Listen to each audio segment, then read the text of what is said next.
15 billion US$ తీసుకొచ్చి విశాఖపట్నంలో పెట్టిన మొదటి కంపెనీ గూగుల్ అని చెప్పి కూడా నేను మీకు తెలియజేస్తున్నా. దీనివల్ల AI డేటా సెంటర్ నాలెడ్జ్ ఎకానమీకి శ్రీకారం చుట్టే పరిస్థితి వస్తుంది. ఇది ఒక పెను మార్పులకు వస్తుంది. వాళ్ళు వచ్చారు కాబట్టి కాగ్నిజెంట్ వచ్చారు, TCS వచ్చింది, ఇంకా వేరియస్ కంపెనీస్ వచ్చి మళ్ళా విశాఖపట్నం నెంబర్ 1 అయ్యే పరిస్థితి వస్తుంది. దిశ అదొక యాంగిల్. రెండోది RCR మిత్తల్ పాయకరావుపేట దగ్గర మీరు చూస్తే 1,00,000 కోట్ల రూపాయలు పెట్టుబడులు పెట్టి స్టీల్ ప్లాంట్ పెడుతున్నారు. స్టీల్ నగరమే వచ్చే పరిస్థితి వస్తుంది, స్టీల్ సిటీ వస్తుంది. రామాయంపట్నంలో BPCL పెడుతున్నారు, ఇది కూడా 1,00,000 crores ఖర్చు పెడుతున్నారు, అది కూడా రెడీ అవుతుంది. రిఫైనరీ వస్తుంది.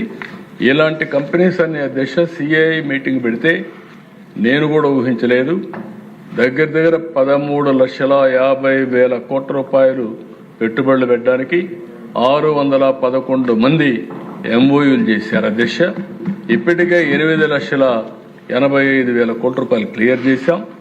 మొత్తం చూస్తే అధ్యక్ష 20 లక్షల కోట్ల రూపాయల పెట్టుబడులతో 23 లక్షల మంది ఉద్యోగాలు కల్పించే పరిస్థితి వస్తాం అధ్యక్ష. జరిగితే one of the best experiment అవుతుంది. మేము చెప్పింది 20 లక్షల మందికి ఉద్యోగాలు ఇస్తామని చెప్పాం. 5 ఏళ్లలో 20 లక్షల మందికి ఉద్యోగాలు ఇవ్వడమే కాకుండా పేర్లతో సహా పెట్టే పరిస్థితి వస్తుంది. దానికి శ్రీకారం చుడతామని చెప్పి కూడా నేను మీకు తెలియజేస్తున్నా. టూరిజం అధ్యక్ష, నేను ఆల్ MLAs చెప్తున్నా, మీరు మీ ప్రాంతంలో ఉద్యోగాలు ఇవ్వాలంటే టూరిజం మీద శ్రద్ధ పెట్టండి. భవిష్యత్తులో ఎక్కువ ఎంప్లాయ్మెంట్ రాబోయేది టూరిజంలో వస్తుంది.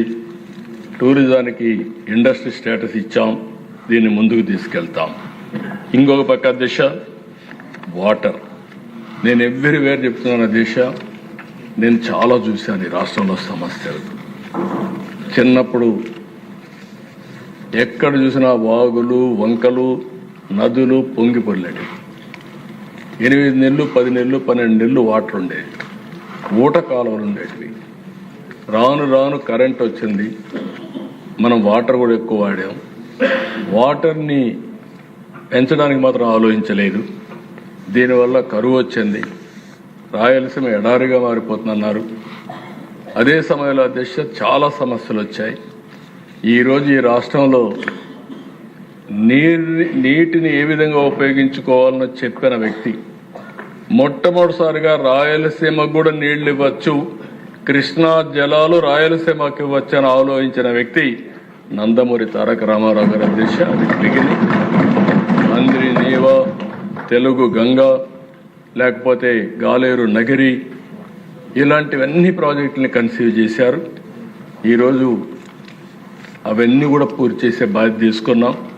నేను ఒకటే చెప్తున్నా అధ్యక్ష, ఈ హౌస్లో రాబోయే 3 ఏళ్లలో ఉత్తరాంధ్రలో ఆన్ గోయింగ్ ప్రాజెక్ట్స్ అన్ని పూర్తి చేసే బాధ్యత తీసుకుని Polavaram left main canal, Uttarandhra సుజల స్రవంతిని పూర్తి చేసి వంశధార పోలవరం లింకేజ్ కూడా ఇస్తాం అధ్యక్ష. రెండో అధ్యక్ష, ఇప్పటికే లెఫ్ట్ మెయిన్ కెనాల్ అనకాపల్లి వరకు రెడీ అవుతోంది. ఈ సంవత్సరమే విశాఖపట్నాన్ని తీసుకెళ్తాం.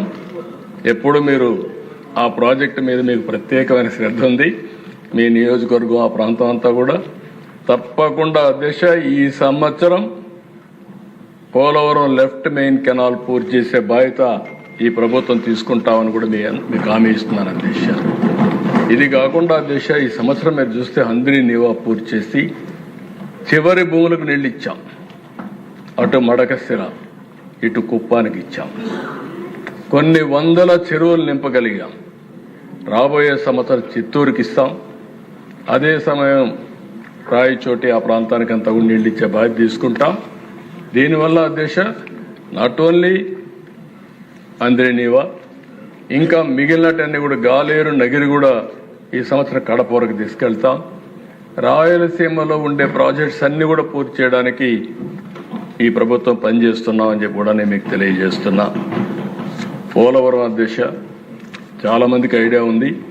ఒకవేళ మీకు కూడా సమయం ఉంటే అధ్యక్ష అందరూ కలిసి ఒకరోజు పోలవరం పోయిరండి, మీకు ఒక ఐడియా ఉంటుంది. మళ్ళీ మీకు చూసే అవకాశం ఉండదు. దేశంలో అతి పెద్ద ప్రాజెక్టు, ఇంకా రాబోయే రోజులు ఇంత పెద్ద ప్రాజెక్టు వచ్చే అవకాశాలు కూడా లేవు. అలాంటి నేషనల్ ప్రాజెక్ట్ ఇది. దీన్ని ఏ విధంగా చేశారు మీరు చూశారు అధ్యక్ష. బైఫర్కేషన్లో హైదరాబాద్ అటు వెళ్తే ఈ ప్రాంతానికి అన్యాయం జరుగుతుందని వాళ్ళు ఇచ్చింది ఆ రోజు అమరావతి నేషనల్ ప్రాజెక్ట్ పెట్టారు అధ్యక్ష. కానీ ఆ చరిత్రతో అని చెప్పాలని చాలా టైం అవుతుంది. ఆ రోజు నేను గట్టిగా కేంద్రాన్ని 2014 రిక్వెస్ట్ చేశా. 7 మండలాలు ఉన్నాయి, తెలంగాణలో ఉన్నాయి. అది లేకపోతే పోలవరం కట్టలేం. ఆ 7 మండలాలు మనకి ఇస్తే తప్ప నేను ప్రమాణ స్వీకారం చేయనంటే ఐఎమ్ సో హ్యాపీ. ఇప్పుడు కూడా జ్ఞాపకం ఉంటుంది నాకు. ఆనాటి ప్రభుత్వ అధ్యక్ష ప్రమాణ స్వీకారం చేసిన వెంటనే పార్లమెంట్ సమావేశాల కంటే ముందు ఆర్డినెన్స్ ఇష్యూ చేసి తర్వాత పార్లమెంట్లో మెంబర్స్ ప్రమాణ స్వీకారం చేశారు. దానివల్ల ఈరోజు ఇది సాధ్యమయ్యే పరిస్థితి వచ్చింది. అలాంటి పెద్ద ప్రాజెక్టు మీరు ఆలోచిస్తే అధ్యక్ష కాపాడలేకుండా రాజకీయ కక్షతో దాన్ని గోదావరి పాలు చేసే పరిస్థితికి వచ్చారు. డయాఫామ్ వాల్ పూర్తిగా కొలాప్స్ అయింది. డయాఫామ్ వాల్ అంటే ఏమి తెలియకుండా ఈ హౌస్లో మేము చూసాం. ఎన్ని మాట్లాడారంటే అధ్యక్ష నాకు ఇప్పుడు కూడా జ్ఞాపకం ఉంటుంది. నేను చాలా బాధపడ్డాను ఆ రోజుట్లో. అలాంటి ప్రాజెక్ట్ని మళ్ళీ కొత్త డయాఫామ్ వాల్ కట్టి 2027 గోదావరి పుష్కరాల కంటే ముందు జాతికి అంకితం చేసే బాధ్యత ఈ ప్రభుత్వం తీసుకుంటామని చెప్పి it is a big game changer అధ్యక్ష. ఇదైతే ఆంధ్రప్రదేశ్కు జీవనాడి, నీటి భద్రతకు భరోసా ఇది జరుగుతుంది అధ్యక్ష. చేపిస్తాం. అదే మరిగా అధ్యక్ష ఈరోజు ఇక్కడ నీళ్లు సముద్రంలో పోయే నీళ్లు నల్లమల సాగర్ ద్వారా వెలుగొండకు తీసుకుపోవాలని ఆలోచిస్తున్నాం. అది కూడా మొన్న కూడా నేను కేంద్రాన్ని అడిగాను. తెలంగాణ ప్రభుత్వం కాళేశ్వరం కట్టారు, తప్పులేదు, నేను కూడా సపోర్ట్ చేశాను. సముద్రంలోకి ఎందుకంటే అధ్యక్ష పోయిన సంవత్సరం కూడా ఈ సంవత్సరం దగ్గర 5,000 టీఎంసీ నీళ్లు సముద్రంలోకి పోయినాయి. ఇక్కడ ఒక 1,500-1,600 కృష్ణా రివర్ నుంచి పోయినాయి. అంటే మొత్తం కలిసి 5,000 టీఎంసీలో 200 టీఎంసీ నీళ్లు మనం తీసుకొని కరువు ప్రాంతాలకు పంపించగలిగితే పెద్ద గేమ్ చేంజర్ అవుతుంది. నీటి సమస్య ఉండదు. అలాంటి ప్రాజెక్ట్ మనం అడిగాం, కానీ తెలంగాణ దానికి ఇది చేస్తున్నారు. కరెక్ట్ కాదది. అందరం తెలుగు జాతి అంతా బాగుండాలి. ఇప్పుడు కొత్తగా నిన్న కూడా నేను చూశాను, ఆ ముఖ్యమంత్రి గారు మాట్లాడుతూ మాకు కూడా 1-2 సమస్యలు పరిష్కారం చేస్తే మేము కూడా సహకరిస్తాం విధంగా మాట్లాడారు.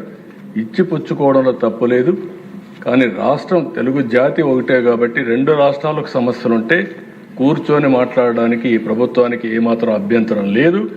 కానీ నల్లమల సాగర్ని అడ్డు పెట్టడం మాత్రం కరెక్ట్ కాదని చెప్పి కూడా మీ ద్వారా ఆ ప్రభుత్వానికి విజ్ఞప్తి చేస్తున్నాను అధ్యక్ష.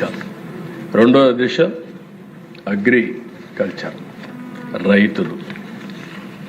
ఈరోజు మన రైతాంగం చాలా ఇప్పుడే డిప్యూటీ సీఎం గారు కూడా చెప్పారు. టెనెంట్ ఫార్మర్స్ ఎట్టున్నారు, రైతులు ఎట్టున్నారు, ఆ విషయాలన్నీ చెప్పారు.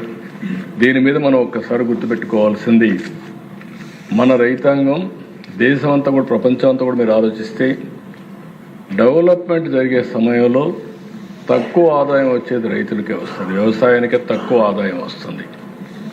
అది కూడా ఈరోజు వ్యవసాయంలో పెను మార్పులు వచ్చాయి. అంటే మన ఫుడ్ హ్యాబిట్స్ అన్నీ మారాయి. మనం ఇంకా వరి తయారు చేసుకుంటా కూర్చుంటే వరి ధాన్యం తినేవాళ్ళు కూడా లేరు.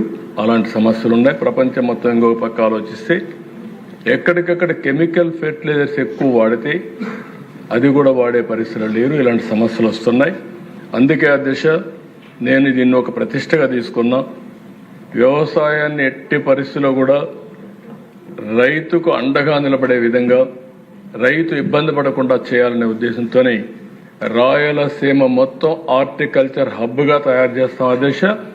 ఈరోజు నేను గర్వంగా చెప్పగలుగుతాను, ఈ హౌస్లో ఒకప్పుడు ఎడారిగా మారిపోతుందనుకున్న అనంతపూర్ జిల్లా ఎడారిగా మారిపోవడం కంటే ఈస్ట్ గోదావరి కంటే మెరుగైన ఫలితాలు సాధించే పరిస్థితికి ఈరోజు వచ్చింది. దీనికి నేను గర్వపడుతున్నా ఈ అసెంబ్లీలో. అంటే వాళ్ళకి కావాల్సిన నీళ్లు ఇస్తే ఏ విధంగా మారుతుందో ఒక ఎగ్జాంపుల్ అధ్యక్ష. రెండో అధ్యక్ష, ఈరోజు దేశంలో నెంబర్ 1 హార్టికల్చర్లో మనం ఉన్నాం రాయలసీమ వల్ల. రాబోయే రోజుల్లో ఒక 30,000 కోట్ల రూపాయలు హార్టికల్చర్ మీద ఖర్చు పెట్టి ఇంకొక 70,000 కోట్ల రూపాయలు ప్రైవేట్ ఇన్వెస్ట్మెంట్ తీసుకొచ్చి ప్రపంచంలోని అతిపెద్ద హార్టికల్చర్ హబ్గా రాయలసీమ ఇన్క్లూడింగ్ మార్కాపురం వరకు తయారు చేసే బాధ్యత ఈ ప్రభుత్వం తీసుకుంటామని చెప్పి కూడా మీ ద్వారా ప్రజలకు విజ్ఞప్తి చేస్తున్నాను అధ్యక్ష. కేంద్రం కూడా ముందుకు వచ్చారు, నిర్మలా సీతారామన్ సపోర్ట్ చేస్తామన్నారు. ఆ ప్రాజెక్ట్ వస్తే చాలా వరకు మనకు ఒక మంచి బెనిఫిట్ వస్తుంది. రెండోది, ఇప్పటికి మనం 400 లక్షల మెట్రిక్ టన్నులు పళ్ళు పండిస్తున్నాం. దీన్ని 1,000 లక్షల మెట్రిక్ టన్నులు పండించే విధానానికి శ్రీకారం చుడుతున్నాం.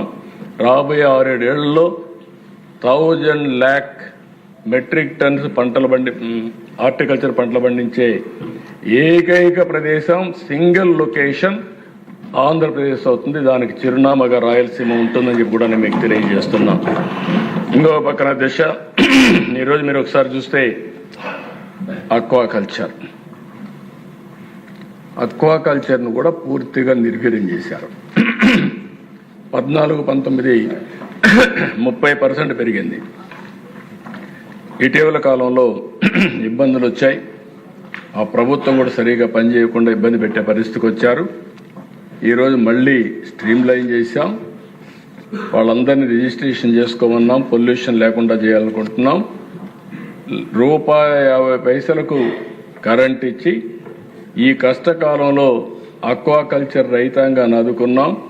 దీనివల్ల 17% గ్రోత్ వచ్చింది. నేను ఎక్స్పెక్ట్ చేసిన దానికంటే ఎక్కువ గ్రోత్ వచ్చింది అక్వాకల్చర్లో. ఇప్పుడు కేంద్రం కూడా అమెరికాతో ఒప్పందం కుదుర్చుకున్నారు. ఈ ఒప్పందంలో మొట్టమొదటిసారిగా బెనిఫిట్ అయ్యే రైతాంగం అక్వాకల్చర్ రైతులని చెప్పి తెలియజేసుకుంటూ, నేను ఒకటే ఆలోచిస్తున్నా, అక్వాకల్చర్కి ఎక్కువ ప్రమోట్ చేస్తాం. ప్రపంచంలోని అతిపెద్ద అక్వాకల్చర్ హబ్గా ఆంధ్రప్రదేశ్ తయారవుతుంది. ఈ రెంటి వల్ల రైతాంగానికి చాలా వరకు వెసులుబాటు వస్తుంది. ఇప్పుడే డిప్యూటీ సీఎం గారు చెప్పినట్టు 24 గంటల్లో రైతుల దగ్గర పంట కొని వాళ్ళ అకౌంట్కి డబ్బులు వేసిన ఏకైక ప్రభుత్వం ఈ ప్రభుత్వం అని చెప్పి కూడా నేను మీకు తెలియజేస్తున్నాను. అదే మరిగా దేశ వాణిజ్య పంటలు మన దగ్గర కొరత ఏం లేదంటే వాణిజ్య పంటలు ఎక్కువ వేస్తున్నారు. ఇటీవల కాలంలో కొన్ని ఇబ్బందులు వస్తాయి అధ్యక్ష. 1,100 కోట్ల రూపాయలు గిట్టుబాటు ధర లేకపోతే సబ్సిడీ ఇచ్చిన ప్రభుత్వం తెలుగుదేశం ప్రభుత్వం అని చెప్పి కూడా నేను మీకు తెలియజేస్తున్నాను. ఈ రైతును ఇబ్బందిని పడకుండా అందరిని ఆదుకునే ప్రయత్నం చేస్తున్నాం. నేను ఒకటే చెప్పాను, ఎక్కడన్నా ఆత్మహత్యలు జరిగితే రైతు ఆత్మహత్య చేసుకుంటే ప్రత్యేకంగా ఆడిట్ చేసి అది కానీ వాస్తవం అయితే కరెక్టివ్ మెజర్ తీసుకోవాలని చెప్పి ప్రభుత్వం ఆలోచిస్తున్నాం. ఏ రైతు కానీ ఏ విద్యార్థి కానీ అధైర్యపడడం కానీ నేను ఈ విషయాన్ని కూడా అప్పీల్ చేస్తున్నాను అధ్యక్ష. ఒకప్పుడు ఆంధ్రప్రదేశ్లో చాలా తక్కువ ఆత్మహత్యలు ఉండేటివి. ఇటీవల కాలంలో సరైన ఇంటర్వెన్షన్ లేకుండా ఆత్మహత్యలు పెరిగే పరిస్థితికి వచ్చాయి. ఈ ప్రభుత్వం వచ్చిన తర్వాత శ్రద్ధ పెట్టాం. చాలా వరకు గణనీయంగా ఆత్మహత్యలు తగ్గాయి. ఇంకా కూడా దీనిపైన శ్రద్ధ పెడతాం. పూర్తిగా ఆత్మహత్యల్ని నివారిస్తామని చెప్పి కూడా నేను మీకు తెలియజేస్తున్నా. ఇంకొక పక్కన దేశ ఈరోజు రాష్ట్రంలో మనందరం గుర్తుపెట్టుకోవాల్సింది రోడ్ యాక్సిడెంట్ జరగకుండా చూసుకోవడం. విద్యార్థులతో కూడా మనం మాట్లాడాల్సిన అవసరం ఉంది.